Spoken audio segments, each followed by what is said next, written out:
Benarkah aku menjawab? Ya, tentu saja kau kan sedang bertanya. Aku habis mengecek kesehatanku. Wajah milikku gini berubah panik. Bahkan pria itu langsung menegakkan posisi duduknya. Kau sakit, benarkah? Sakit apa? Entah apa yang terjadi dengan pria itu. Tapi Minggu dengan wajah paniknya mengecek seluruh tubuh Ian dan menempelkan punggung tangannya di kening di situ.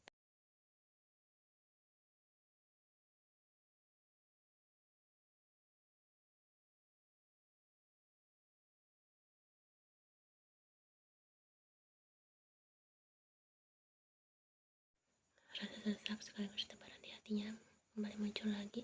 Hal itu semakin membuat Ian kembali bertanya-tanya siapa pria ini, karena apa mampu membuat tubuhnya merasakan hal aneh seperti ini. Ian, panggilan Minggu membuat Ian sadar dari lamunan. Kau demam, ayah. Ian dengan canggung menjauhkan tangan Minggu dari keningnya, merasa sudah melewati batas. Wajah Minggu berubah canggung sekaligus salah tingkah.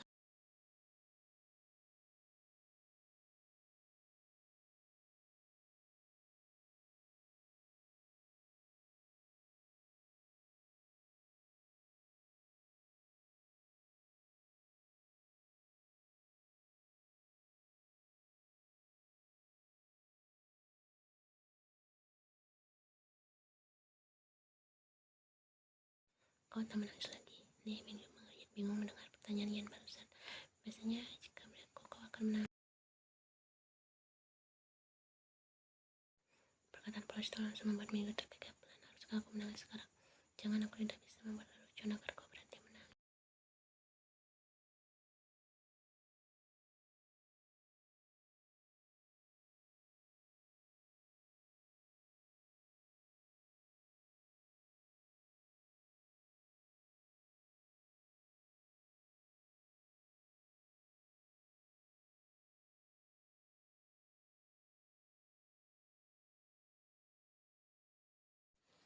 Dengan suara itu, wajahnya lantas saja berubah terkejut. Kemudian Sugi kini berjalan menuju mereka dengan kecepatan wajah kesalnya. Ya, Sugi menarik Ian untuk berdiri dan berlindung di belakangnya. Dasar psikopat, berani sekali kau mengikuti kami. Mendengar hal itu, Minggu hanya bisa tersenyum lalu bangkit dari duduknya. Dia itu mengguguk sopan di hadapan Sugi. Aku Minggu dan aku bukan pria seperti itu.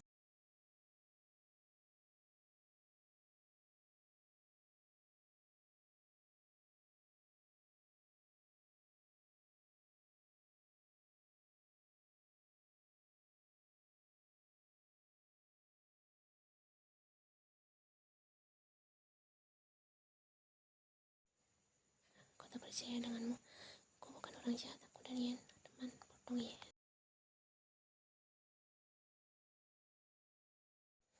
Nih, kedua orang itu sama-sama terkejut dengan ucapan Ian barusan, apalagi Minggu yang kini terus melebar setelah mendengar Ian menyebutnya sebagai teman. Dia temanku sejak lama.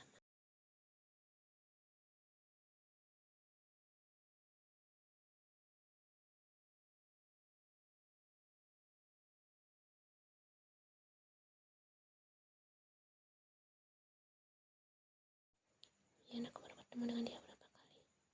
Ya, aku tahu, tapi dia sangat baik dan dia bukan orang jahat bagiku. Ian memberikan senyuman manis kepada Minggu dan itu hampir saja bisa di tempat karena mendapatkan senyuman dari bidadari cantik Ian. Jadi benar, sekarang kita berteman, tanya Minggu yang tidak bisa menutupi rasa bahagia. Baiklah, aku senang mendengarnya. Iya, nama aku Sulika. Iya, siapa Sulika?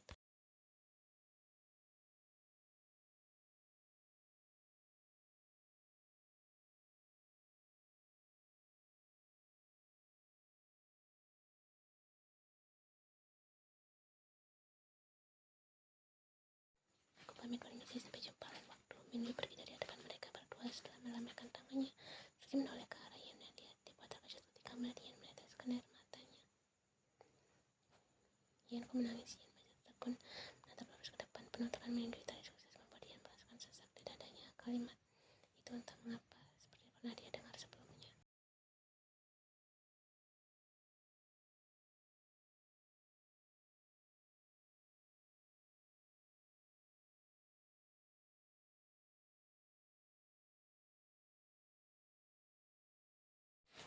Di Minggu pria itu menepuk-nepuk dadanya berulang kali, menghilangkan rasa sesak itu. Wajah cantik itu kembali menguasai pikiran dan hatinya. Kenapa kau tidak mengenaliku?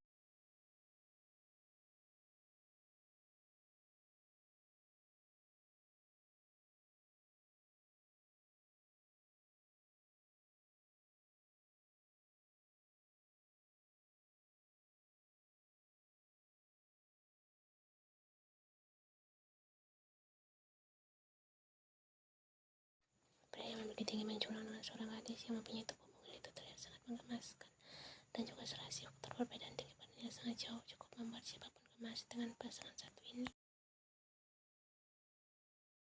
Keserasian mereka semakin bertambah ketika visual mereka yang mendukung berpadu dengan kode warna coklat yang kini mereka pakai dengan selaras. Aku mau es krim itu. Gadis yang bernama Yin itu menuju ke sebuah toko yang menjual berbagai macam es krim.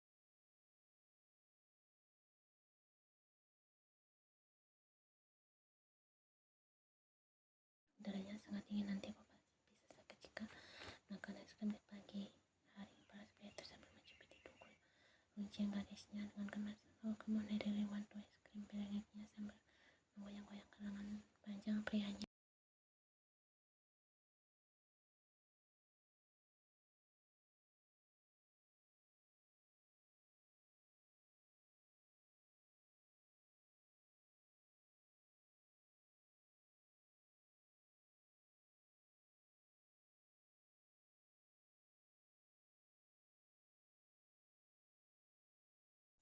Dengan hentakan kaki, gadis itu berjalan lebih dulu dengan kegesalannya luar biasa. Pria itu menghela nafasnya pelan. Jika kekasihnya sudah seperti ini, maka dia mau tak mau harus mengalah. Dengan sudah berlari, pria itu mengejar langkah kaki dari Yen yang kini sama sekali tak ingin melihat ke belakang.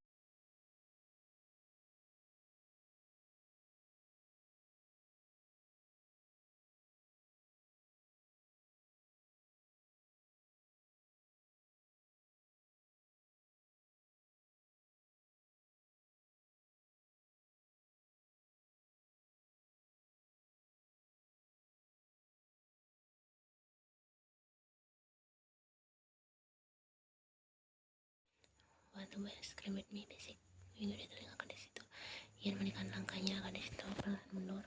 Dengan bibir cemberut, gadis itu mengangguk dan langsung menarik lengan Minggu menuju toko es krim di seberang jalan.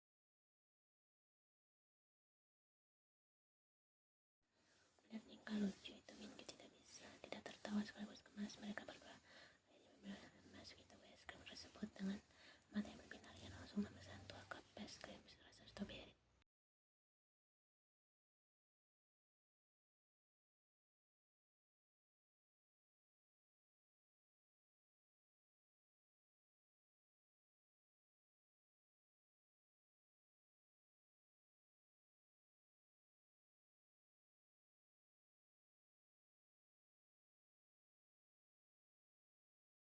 Ternyata pelukan mereka dilihat oleh sang penjual es krim yang kini ikut tersenyum gemas melihat tingkah pasangan ini.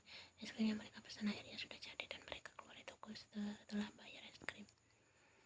Di luar toko, mata Yen membelat berbinar ketika merasakan rasa nikmat dari es krim stroberinya.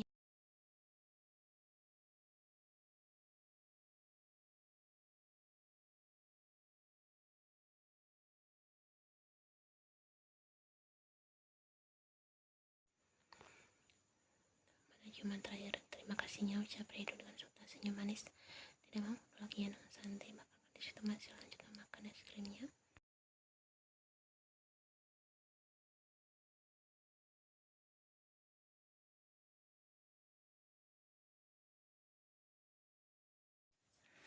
Tapi tidak ada peraturan di mana sore yang memberikan es krim harus dibalas dengan wajah Minggu langsung berubah masam ketika mendengar ujian mutlak dari bibir mungil milik Yen. Diam-diam Yen mengulap senyumnya di balik cara makan es krimnya. Kau marah? Kau mau aku?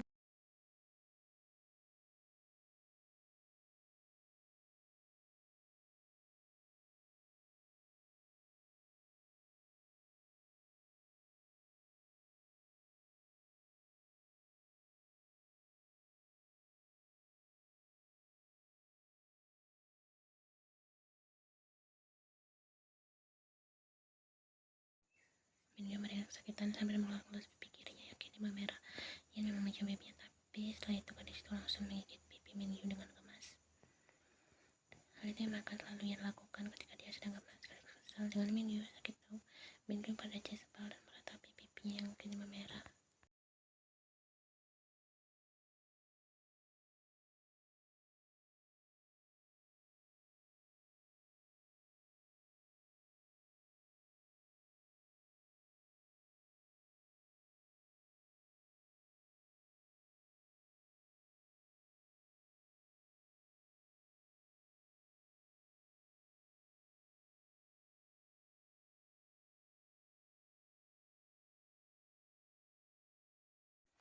Pria itu menatap keluar jendela kamarnya dan membuskan napas beratnya berkali-kali.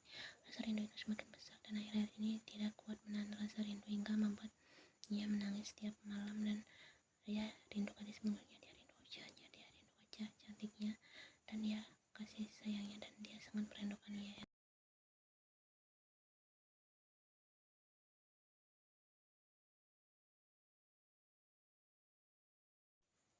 Tolong dengarkanlah cerita hatiku ini, meskipun hanya sekali saja.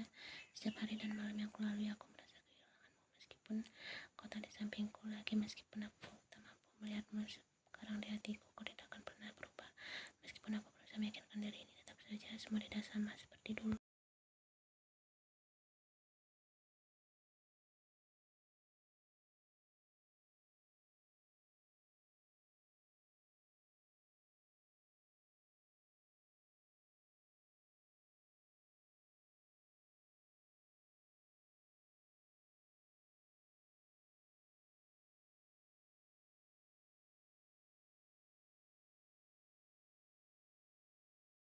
Tiga minggu berjalan setelah kejadian mengerikan itu, Ian harus menerima fakta bahwa semuanya tidak sama lagi. Taeyong, pria itu benar-benar berubah drastis dan sangat berbeda dari sebelumnya. Pria itu semakin dingin dan tak tersentuh, temperamennya juga semakin tak bisa dikondisikan.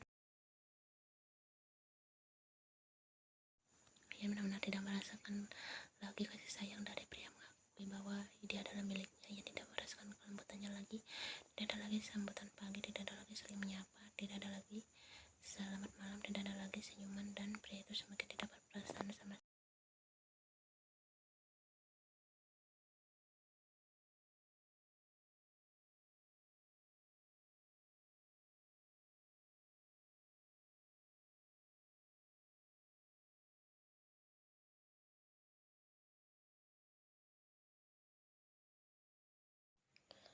Saki bilang jika wanita-wanita itu berasal dari klub malam, dan rasanya semakin rumit mengingat Taeyong yang melampiaskan segalanya kepada wanita-wanita bayarannya.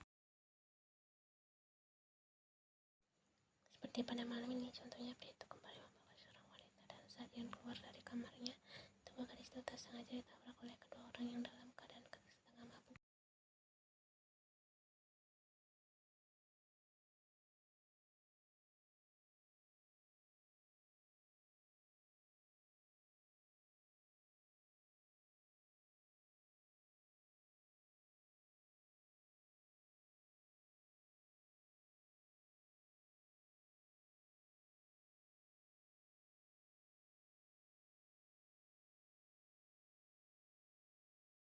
Berusaha untuk tidak peduli dengan hal barusan, Ian kini lebih memilih melangkahkan kakinya menuju dapur untuk membasuh coklat. Sesudah berada di area dapur, Ian melihat perawakan dekat Jun yang sedang duduk di kursi makan membelakanginya. Pria itu sepertinya sedang sibuk menelpon dengan seseorang.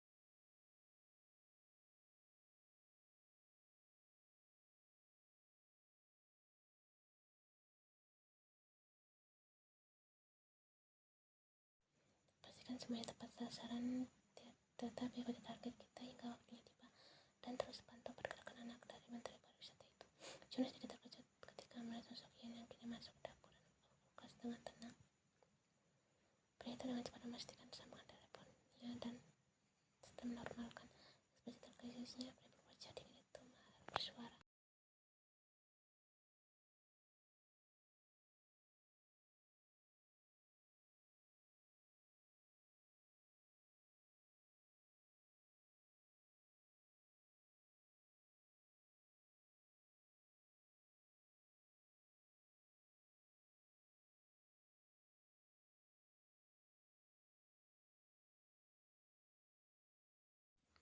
Tapi jangan santai sopan jika aku memanggilmu seperti itu, balasnya dengan wajah polos. Tidak apa-apa, Suki saja memanggilku seperti itu. Baiklah, nanti aku usahakan. Obrolan mereka dengan ketika perhatian mereka kini tertuju pada pria yang melangkah mendekat dengan sedikit sempoyongan. Don, ada apa? Jun langsung berdiri dari duduknya ketika melihat tuannya.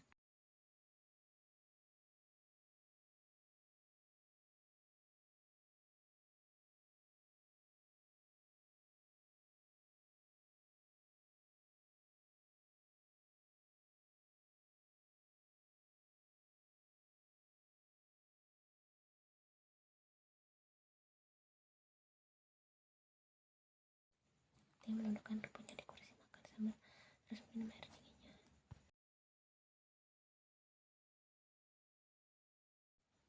Si wanita di kamarku tadi, aku tidak sengaja membuatnya pingsan. Ia menelan ludahnya sendiri ketika mendengar penuturan Taeyong barusan berbeda. Dengan Yan Jun justru tersenyum mendengar hal itu.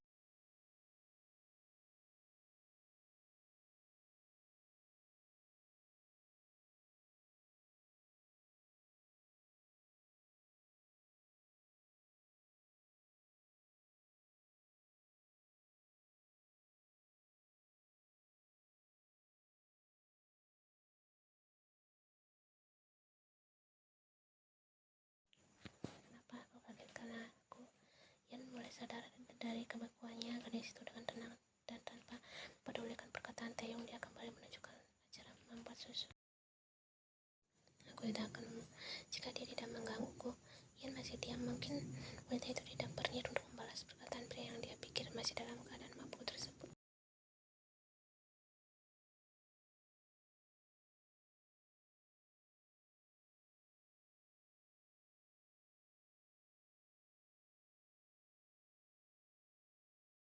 Yan memperhatikan kegiatan mengaduk susu coklatnya. Gadis itu